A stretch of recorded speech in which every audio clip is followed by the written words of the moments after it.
Alrighty, fellas, good morning. What is up? My name is Patrouski. We're going to do a PokeMMO stream recap, your daily source of tips, tricks, information, discussion, and updates and news. What's happening inside the PokeMMO community? I'm really excited because the Christmas event is about 21 days away as of recording. I have a big guide that should come out as soon as possible, as well as we have our typical news, our typical daily stuff. Let's go ahead and jump in. Chat's yelling at me to do a British intro. I'm not going to do it. I'm sorry, not today. Maybe that'll be your Christmas present, okay? Here we have a catch event coming up, the same we've covered a few times, the Safari Zone catch event. It's on the Saturday the 6th of December at 2 p.m. ET in the Safari Zone in Johto in the marshland. You have 1 hour to catch Coughing, Ekans, Arbok, and Grimer. No species bonus, no nature bonus. This is just going to come down to who catches the best IV Pokemon, and then you submit it to a staff member at the end of the event and have the potential to win a shiny Arbok and some free RP, which the best time to win free RP is prior to an event season. Or prior to an event. It takes the middle of event season, but prior to the Christmas event, which is coming up in a few days, right? So you definitely try to make this if you can. Next up, new catch event was just scheduled pretty recently, 17 hours ago. Hostility of the Desert. Look at this sick art in the middle of Christmas, in the middle of December, this Cacturn art. Sunday the 14th of December at 1 p.m. ET, it's my time zone, Route 228 in Sinnoh. You have 1 hour to catch Cacturn, Cacnea, Rhydon, Hippo down as possible, as many as possible, and then nature bonuses are +5 for Adamant, +5 for Naughty, and +5 for Rash. And there is a chance to win a shiny Cacnea, which I think is a fantastic shiny Cacnea with 2 moves, 3 slippable IVs, so you can get 3 times 31. It's a weird Pokemon. You probably want like 31 attack, 31 attack, and then either 31 speed or just put one in the bulk, but I would probably just go 31 speed, I guess. Cacturn's a weird Pokemon. I could see it being viable as a Trick Room user in certain raids. It's a very strong, like, mixed attacker, but it's not fast and it's not bulky. Those are its 2 biggest flaws. You also have a chance to win 1,000 RP on top of this, though. Once again, free RP. This is fantastic for Iron Man, fantastic for any kind of player wanting to win some extra Pokeyen or extra rewards prior to event season.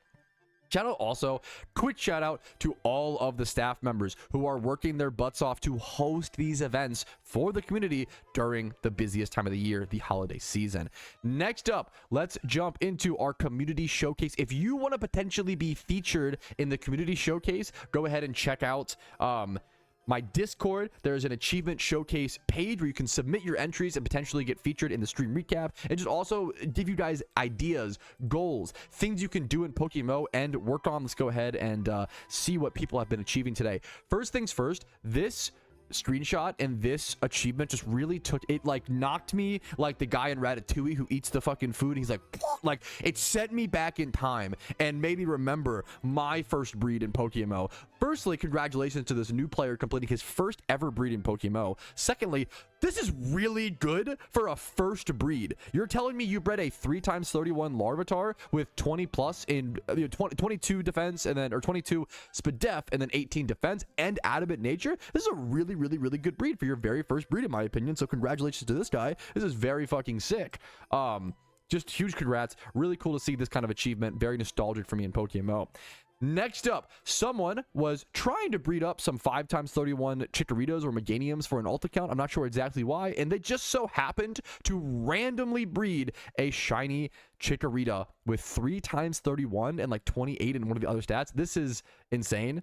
This is sick. Congrats to this person. This is also to the person who replied the Terraria Heart Crystal under the Pretty Poggers. I see you. Amazing taste.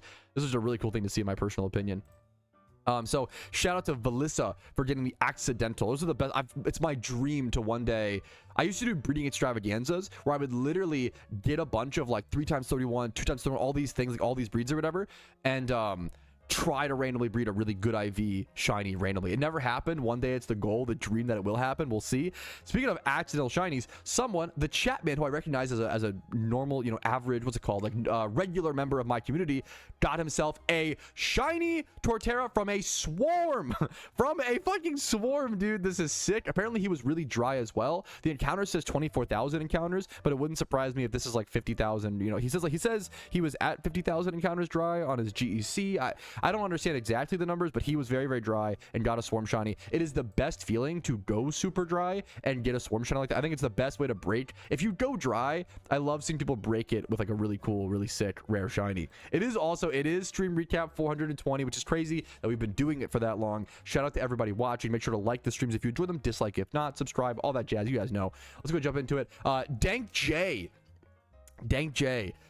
I love this kind of story because Dank J, you might look at this and be like, oh, he just simply got a Petal Bird phase. That's it. That's the whole story. If he just linked you the shiny Zigzagoon, you wouldn't think much of it. But when you read the stories attached, the effort and the love that shiny hunters put into their journey, that's where like it really connects with me, in my opinion. He says, I hit my 4th phase for shiny Shroomish today. I was hatching eggs at the same time, so I dodged a shiny Cyndaquil by getting my 4th Zigzagoon. At first, I was super happy because you know it's a shiny, but then I also realized it could have been Cyndaquil, and I almost cried. It's one of those like woulda, coulda, shoulda situations. You can't harp on that because it's just, you know, what are you gonna do, right? But I understand feeling a little bit of sadness and hopefully moving on. Super excited to one day look back at all my hard work when I get the Shroomish, but man, hitting 4 Zigzagoons in a row. I also didn't even like, he hit all 4 of his phases have been Zigzagoons. That hits. That's painful, man. You at least want variety, right? And when it could have been an egg, it hurts so much, dude. This is so real, Dank J, and like it's hard not to like you can't really, you know, all feelings are valid. That's hard to avoid that kind of thing, you know. And then he shows his current phases where he went 46,000 encounters dry, 59k, 6k, and then 9k. So that like variation of the encounters. Good luck to you on your Shroomish hunt or possibly hitting an egg, Dank J. Good luck to you. Next up, the final community achievement, the final showcase is this person who got their very first shiny ever in PokeMMO, CC Gravy. Got his very first shiny ever in PokeMMO, was hunting for months, went for coughing, went for Meowth, went for Ponyta, got like 20 to 30,000 encounters at each of these different locations, and ended up breaking his 110,000 dry streak for a shiny Pidgeotto, which he was so happy about, which is just a beautiful, I love to see it, man. He went for Furret to hunt with his team. I like everything about this story is just what PokeMMO is all about, shunning alongside your team, breaking your dry streak. This person went 110,000 encounters dry for their first shunt. We talk here all the time on stream, and there's no right or wrong answer, but we debate back and forth. What's better? Is it better to go wet on your first shunt or dry? And I honestly don't know, because RNG is going to even out over long periods of time. I went really dry on my first shunt. Infamously, I went around 300,000 estimated encounters. This was back before encounter counters existed. So we kind of, it's guesstimated. Keep that in mind. I don't claim that number exactly, but we talk about how, like, me personally, it took me 8 years to get my first shiny in PokeMMO. This is back before Horde. This was single encounters almost only, because this is the way back before Hordes even existed, right? So for me, going dry on my first shunt, it was really hard, obviously, up until the shiny. But once you get that shiny, afterwards, every other shunt is going to be such a cakewalk. Like, there's a deep power in going dry on your first shunt, because after that, every other shunt is going to feel so easy. You break your like acclimation, essentially, where like it feels so hard. Or if you go wet as a new, but that's what's tough is like you might never get there. It's that really interesting argumentation of like, what if someone never gets the shiny and they never actually break the acclimation, right? What if someone goes wet? I've seen people who will go super lucky on their first like 10 shinies or so, and then on their 11th shunt they go dry, like 100k plus, and they just quit the game because they're so not used to going dry and they aren't like trained, you know. It's almost like going to the gym and like lifting small weights, and all of a sudden one day you put on like 300 pounds, you can't because you haven't trained up to that point, you know. So but then also you could argue like the going dry at the first hunt is kind of like putting 300 pounds at the start. So I don't know. It's a tough, there's no right answer, but I think it's interesting. Do you guys think it's better to go really lucky on your first shunt or really dry? Because when you're really dry, you do enter that paranoia of like, do shinies even exist for me? Am I all these things, right? You get scared, but in reality, it's just a little bit unlucky, you know. So hopefully you guys all have good shiny luck today. I'm gonna go ahead and jump into the game. I'll answer any questions in chat, and if you ever want to ask any questions about upcoming PokeMMO stuff, come in the live streams, check me out live. We're going to jump into, I'm going to get some progress made on the Iron Man today, and hopefully do some Xmas prep. Great question. Will there be any passive boosts this event? Do we know? Great question. I don't think we know. Last year there was shiny boosts, like a 10 or 20% wild encounter shiny boost, but they moved that this year to the shiny wars. So it's in my opinion, it's unlikely we see 2 shiny boosts in 1 year.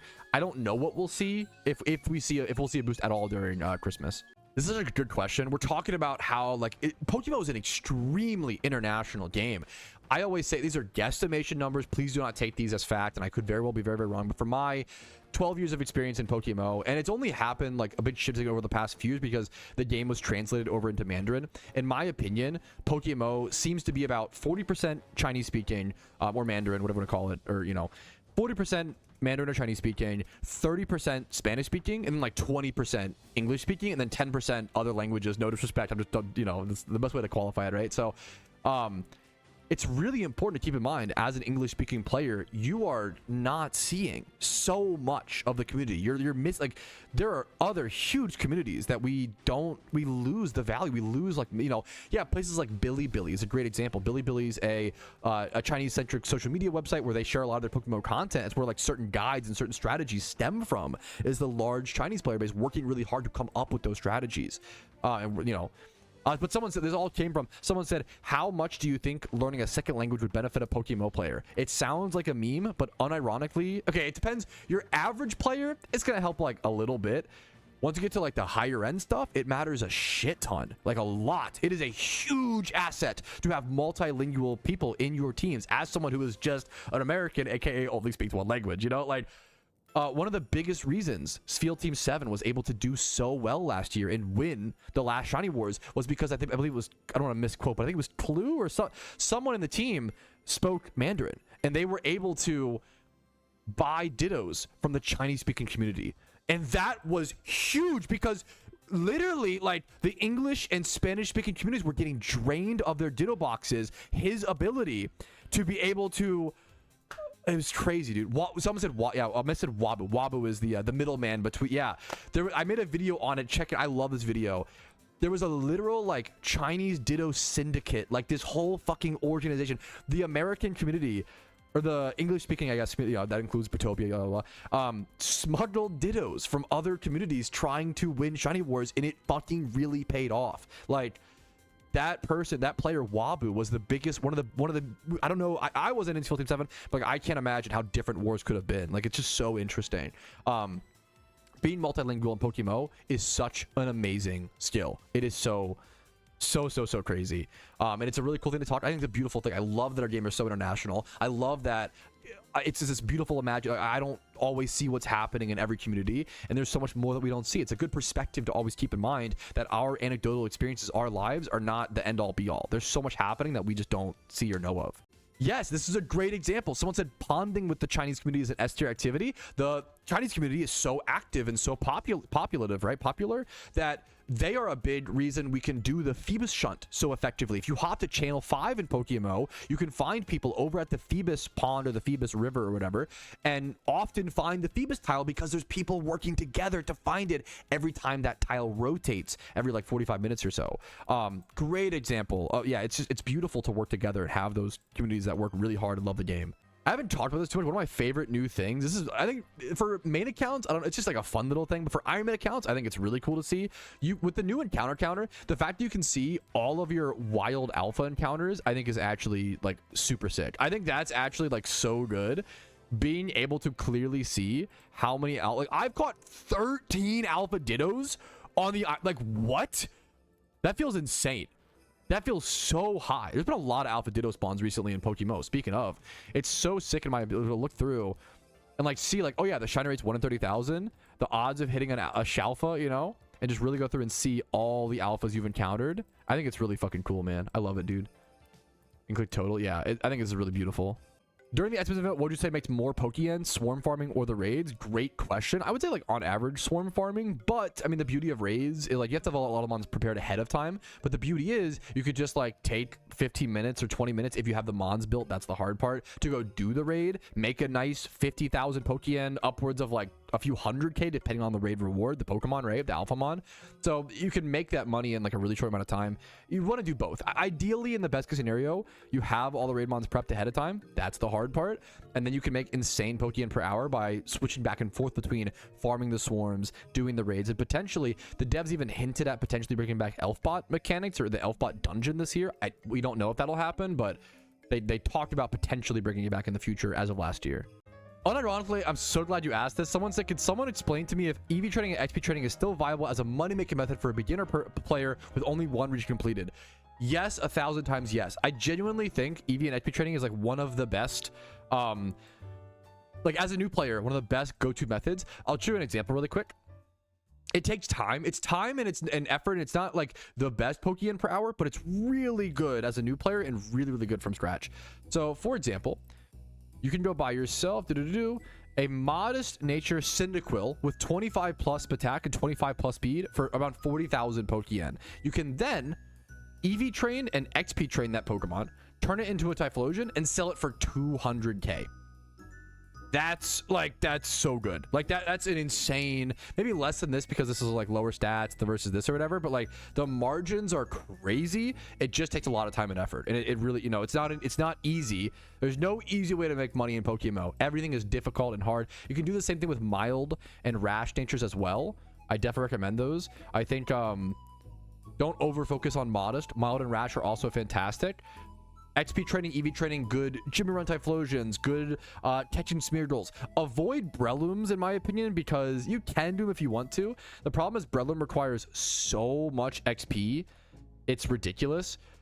A level 100 Breloom requires 1.6 million XP, whereas a level 100 Typhlosion is around 1 million XP. So it's like leveling 1.5 in Pokemon to 100. It's insane.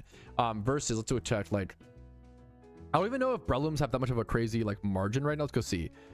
You could buy, okay, this, what the fuck? Someone should buy this. I'm on the Ironman account, so I can't. 25 plus attack, 25 plus speed Breloom, adamant nature, 6,000 Pokeyen. If you were to EV train that, EV train and XP train it, you sell it for 10 times its value. If you put in the work, the effort, and the time as a new player, EV training and XP training, you can literally make 10 times the value. It's just, but it takes a lot of time and effort. That's the, you know, that's the cost of it, right? So yes, please EV train and XP train as a new player. It's a fantastic way to make some Pokeyen. Oh, hi, sweetie. How are you today? This is unscripted content. Oh my goodness. Is this the oh my God, is this the 25 days of, is this the advent calendar that you created for me full of Pokemon content and gifts and prizes? Wow, thank you so much, sweetie. I had no idea you were to come into the room and do this for me. Oh my, you're so sweet and so kind. Thank you so much. Okay. What we got? Number 4. What is gift number 4? Did we go find it? Oh, let me here. Secret memes, 1 sec. Okay, we have it, boys. Present number 4. Apparently it's literally busting out of the box. Look at these fucking, how sick are these boxes as well? What the fuck? W wife in chat. Okay, you have no idea. You have no idea. This is the best popcorn ever invented on the planet. This is gonna another Patrouski food take. This is one of those things that sounds revolting. Trust me, I was skeptical when I saw caramel Old Bay popcorn. I was like, I love Old Bay. I'm from Maryland. There's no way that this is good. It's the best popcorn I've ever had. I went to their like actual local location while in Delaware, Rehoboth Beach, and getting this served fresh and warm. It sounds insane. A sweet thing with like a seafood seasoning. It's so good. If you ever see this in your grocery store, try it. It is oh my goodness, a Maryland delicacy, a Delaware delicacy. I love this so much. W gift, W wife, W PokeMMO life. Okay, I'm gonna be so real. Initially, I was against the idea of bringing back the shiny boost for the Christmas event because we also got a shiny boost this year for the shiny wars, and I like keeping that boost special and having it be, you know, a real, you know, special treat. But 2025 has been such a fucked up year for like so many people. I say, you know what, fuck it, I say we just do it. PokeMMO devs, bring back, you know what, I'll take double. I think the community deserves double shiny boost this year. I think honestly, if you're ever gonna do that, have a special, you let it be this year. I think why not, man? I think we could use a 20% boost. This is a great question. Someone said, people always say, I'm people, nature is more important than IVs, but what about EVs? Are they more important than nature? It's a great question. Let's show you an example. So we can look at our Breloom. It is Brave Nature, so plus attack. It is EV train 2v2 attack, and it's 31 attack. This is a perfect example, actually. 31 attack IV. We can head over to his stats, hover over attack, and see physically what stats come from what. So nature is buffing him by plus 35, his attack stat by plus 35, that plus attack nature. IVs are giving him plus 31, and then EVs are giving him plus 63. So that's a great question, because you can hover over and see. Yeah, so EVs, if you are stuck in a storyline run, or EVs are so I think a lot of people just assume like, oh yeah, you EV train your mons, of course, by default, but sometimes you forget or don't, or in a storyline run you don't really have the access to it. EVs are so powerful. They are the most powerful way to statistically influence your Pokemon, and that was a great question. Okay, I am getting some internet issues popping in though, guys, but hopefully you guys learned something today about PokeMMO. Thank you guys so much for watching another daily PokeMMO piece of content, another stream recap. Like the video if you enjoyed it, dislike if it wasn't up to your speed today. Subscribe to me on YouTube for daily PokeMMO videos. I do upload every single day, and I have those Xmas guides coming out as soon as possible. Discord's down below if you want to hit me up there. YouTube memberships, Twitch Primes, Twitch subs, and PayPal and Venmo donations. Very helpful for keeping the content up and alive. But for now, I will see you guys later. I'll see you guys. Have a good one. Peace out. Have a good weekend. I'll see you Monday when streams come back, and hopefully over the weekend with tons of event preparation guides. But for now, I'll see you guys later. Peace Reno. Yo, what's up? Outro Patrouski here. I wanted to take this second to say thank you so much for watching the entire video. It is thanks to people like you I'm able to make the content that I do, as well as everybody whose name is listed here. That's it for me. Have a fantastic day.